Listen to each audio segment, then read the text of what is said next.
Hi everybody, I'm East Coast Pete. Today I'm going to have a look at the Pretty Things. Pretty Things are an English rock band from Kent in '63, and the name came from a Willie Dixon song.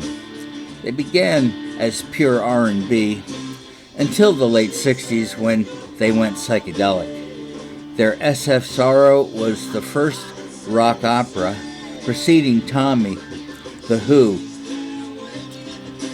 Maybe it wasn't actually the first rock opera, but it was very close to being the first.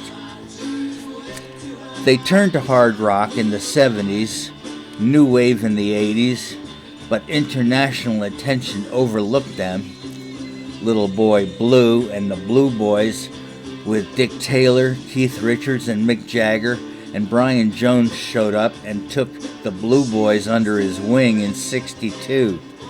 Taylor switched to bass, but he left to study art. At art school, Phil May convinced him to start a new band, and Taylor switched back to guitar.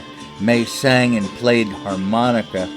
John Sachs was brought in on bass, Brian Pendleton on rhythm guitar, and Pete Kitley on drums.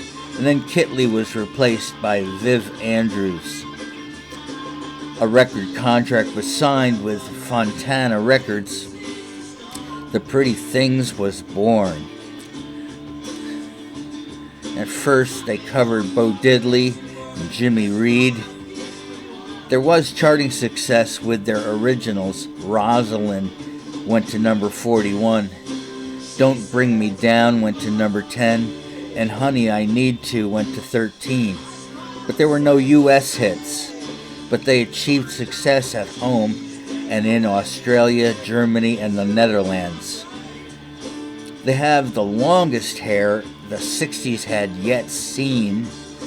Skip Allen joined in '65, and Can't Stand the Pain was given a film at a time when only the Monkees made videos for their songs. In '66, R&B was out and the Pretty Things tried soul. No go. Lineup changes. In '67, the Fortuna contract was toast. The band signed with Columbia. Their first psychedelic attempt, Defecting Gray, failed. Talking About the Good Things was the first trace of SF Sorrow. It was released in December of '68, 4 months before Tommy. SF Sorrow was depressing, and the suit said it didn't promote itself well. I call it a masterpiece ahead of its time. The album was released a year late in the US, and by then was seen as a Tommy clone, even though it was created before Tommy. The failure of SF Sorrow led to more lineup changes, and Dick Taylor left. The next album was called Parachute. It was also psychedelic. There were a few more singles, but by '71, the Pretty Things were pretty much done. But in '73, David Bowie covered Rosalind and Don't Bring Me Down on his Pinups album. This got them a look at Swan Song, Led Zeppelin's new label. Sick Torpedo was the LP, and Jimmy Page was a fan, perhaps to see what he could nick. Savage Eye was next, but May failed to show up at major gigs, and he got the sack. This proved to be the Pretty Things' swan song on Swan Song.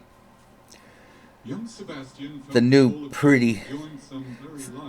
wave Pretty Things were given less success than the psychedelic version on the R&B stuff. Sad, this was a fine band. I really love SF Sorrow. It's got it.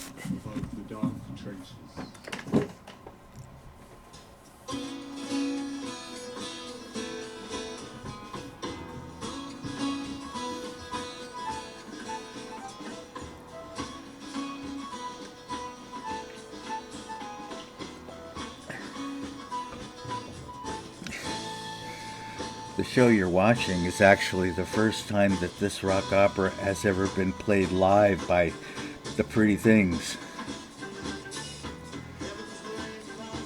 They couldn't do it at first, not live. Perhaps they didn't have the chops.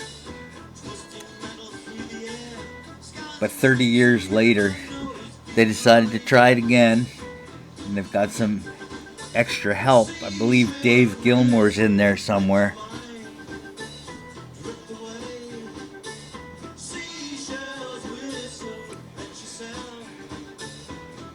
Just a bit of music history trivia. If anybody does know about SF Sorrow, highly recommend having a look and a listen if you like this kind of stuff. East Coast Pete likes this kind of stuff a lot.